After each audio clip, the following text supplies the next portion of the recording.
नमस्ते सभी को। आज हम जावा के जेनेरिक्स के बारे में बात करेंगे। जेनेरिक्स पहले बार देखने पर बहुत उलझन भरे और जटिल लग सकते हैं।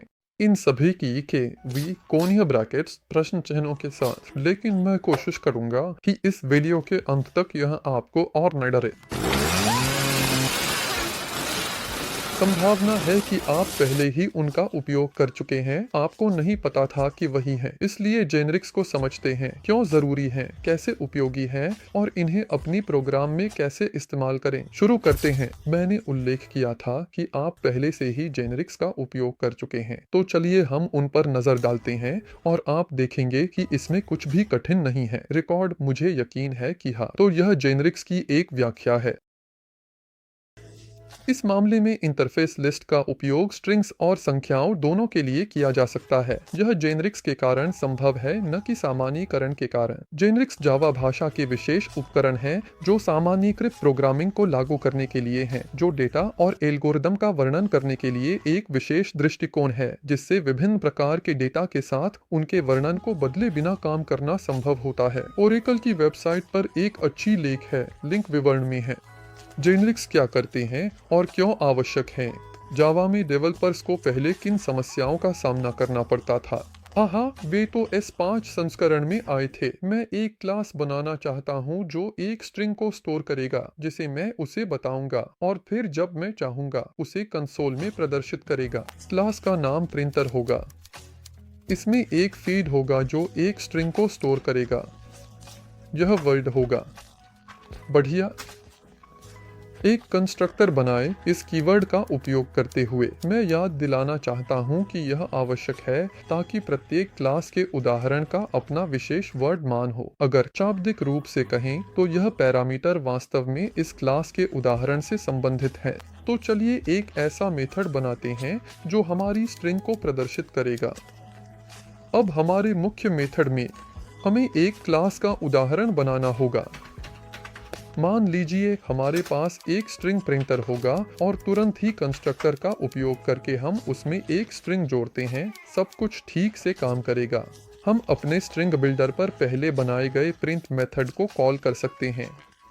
निश्चित रूप से सब कुछ अच्छा है, लेकिन हम केवल स्ट्रिंग्स नहीं बल्कि संख्याएं भी प्रिंट करते हैं। यह INT, डबल और लॉन्ग हो सकते हैं और पूर्ण वस्तुएं। कई क्लासेस बनाने का विकल्प होता है, लेकिन उनके बीच न्यूनतम भिन्नताएं होंगी और सारा डुप्लीकेट कोड होगा।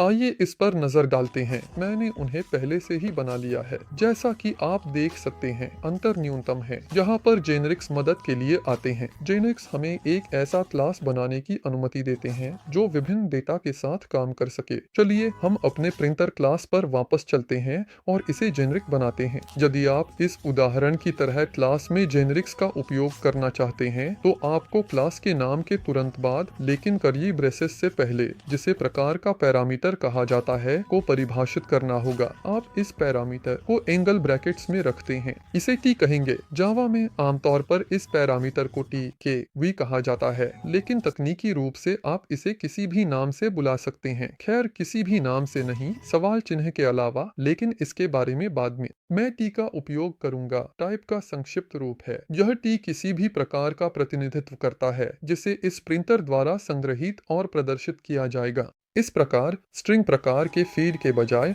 अब यह टी होगा। कंस्ट्रक्टर में एक और सुधार।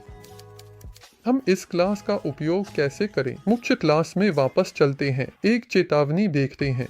कंप्यूटर जानना चाहता है हम किस प्रकार डेटा उपयोग करना चाहते हैं, और उदाहरण में हम एक स्ट्रिंग उपयोग करना चाहते हैं। हम इसे प्रिंटर बाद कोने ब्रैकेट में निर्दिष्ट करते हैं और हम दाईं ओर कोणीय ब्रैकेट निर्दिष्ट करते हैं। जावा के पुराने संस्करणों में हमें ब्रैकेट प्रकार निर्दिष्ट करना आवश्यक था, लेकिन इसे सरल बना दिया गया है। यह स्ट्रिंग पैरामीटर, जिसे हमने कोणीय ब्रैकेट्स में निर्दिष्ट किया है, दिए गए टी के बजाय उपयोग किया जाएगा। हम कई पैरामीटर की तमा के को भी शामिल कर सकते हैं। यह सही लेखन है। हम सरणियों को भी निर्दिष्ट कर सकते हैं। यह भी एक सही लेखन है। चलिए हम अपने क्लास प्रिंटर को दो पैरामीटर लेने के लिए बनाते हैं। इसके लिए हमें केवल कोड में थोड़ा सा सुधार करने की आवश्यकता है।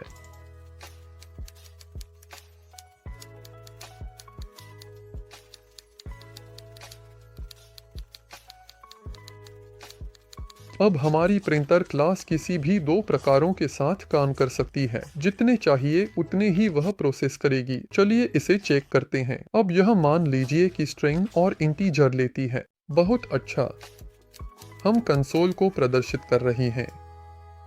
किसी भी प्रकार के साथ काम करता है। यहाँ कुछ भी हो सकता है, इंटीजर, डबल, लॉन्ग, जो कुछ भी आप खुद सोच सकते हैं। लेकिन सबसे अच्छी बात यह है कि आप अब अनावश्यक क्लासेस को हटा सकते हैं। हमने पहले प्रिंटर फॉर डबल और प्रिंटर फॉर इंटीजर बनाए थे। हमारे पास एक क्लास प्रिंटर जो किसी भी प्रकार के डेटा को इनपुट कर सकता है, संख्याएं और पूर्णांक, स्ट्रिंग्स, ऑब्जेक्ट्स। बिल्कुल जेनरिक्स के साथ काम करते समय कुछ विशेषताएं होती हैं। जेनरिक्स प्राइमिटिव डेटा टाइप्स जैसे कि INT के साथ काम नहीं करते हैं। इसके लिए संबंधित wrapper क्लासेस का उपयोग करना आवश्यक है और तब सब कुछ सही से काम करेगा। यह भी ध्यान देने योग्य है कि रनटाइम के दौरान T को एक निश्चित प्रकार के ऑब्जेक्ट से बदला जाता है और कोड में आप इसके साथ कुछ नहीं कर सकते। उदाहरण के लिए इस प्रकार के रिकॉर्ड का उपयोग नहीं किया जा सकता।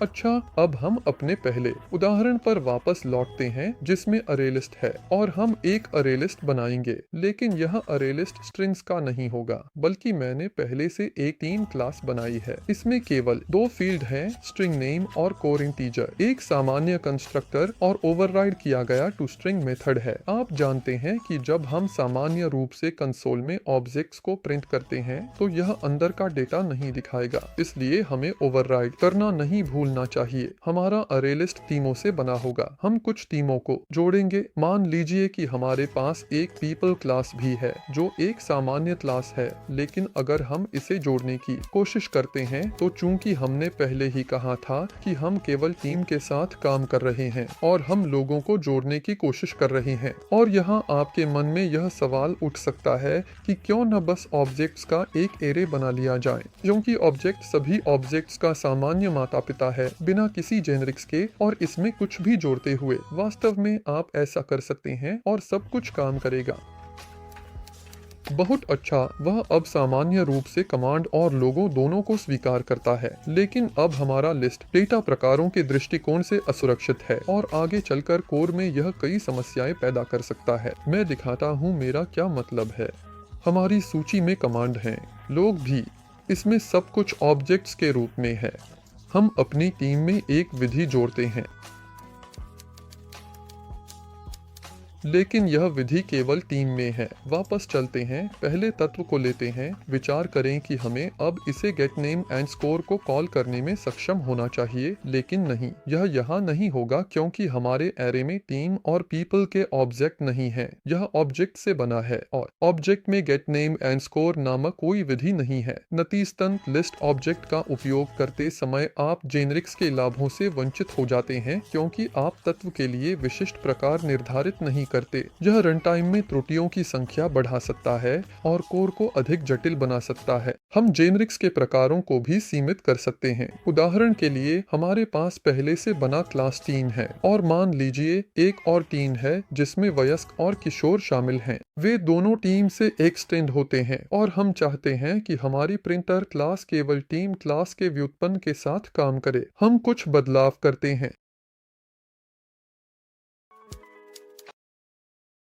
मुख्य क्लास पर चलते हैं। अब हम अपना प्रिंटर बना रहे हैं।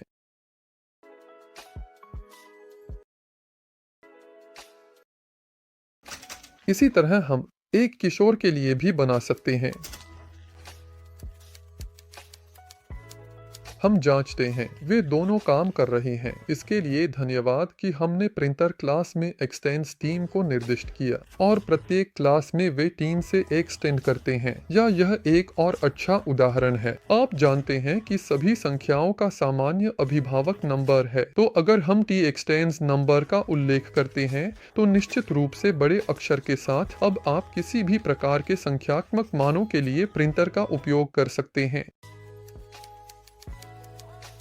सभी चीजें शानदार तरीके से काम करती हैं। सीमाओं में आप इंटरफेस निर्दिष्ट कर सकते हैं, लेकिन अगर आप वर्गों और इंटरफेस दोनों का उत्तराधिकार इनहेरिटेंस का उपयोग कर रहे हैं तो पहले वर्ग लिखें, फिर एम्परसैंड इंटरफेस निर्दिष्ट करें, अन्यथा यह बस काम नहीं करेगा। उदाहरण के लिए हम एक खाली इंटरफेस बनाएंगे। अब हमारे प्रिंटर में यह नंबर से एक्सटेंड होता है और एम्परसैंड इंटरफेस के माध्यम से हमारे पास सब कुछ काम करेगा। संभावना है कि आप दस्तावेजीकरण या कोड में इस तरह की प्रविष्टि देख चुके हैं।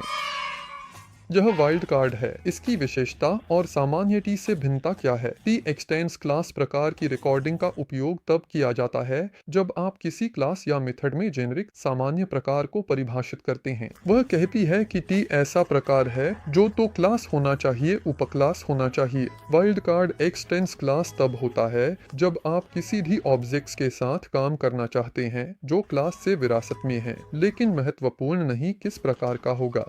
आप एक विशिष्ट प्रकार को परिभाषित नहीं करते, यह किसी भी प्रकार का हो सकता है, क्लास से विरासत में मिला है। सिद्धांत निश्चित रूप से अच्छा है, लेकिन यह बहुत स्पष्ट नहीं है। चलो कोड में देखते हैं। हम AnyNumbers नामक एक क्लास बनाएंगे। मैंने इसे पहले से ही बना लिया है। चलो इसके बारे में देखते हैं।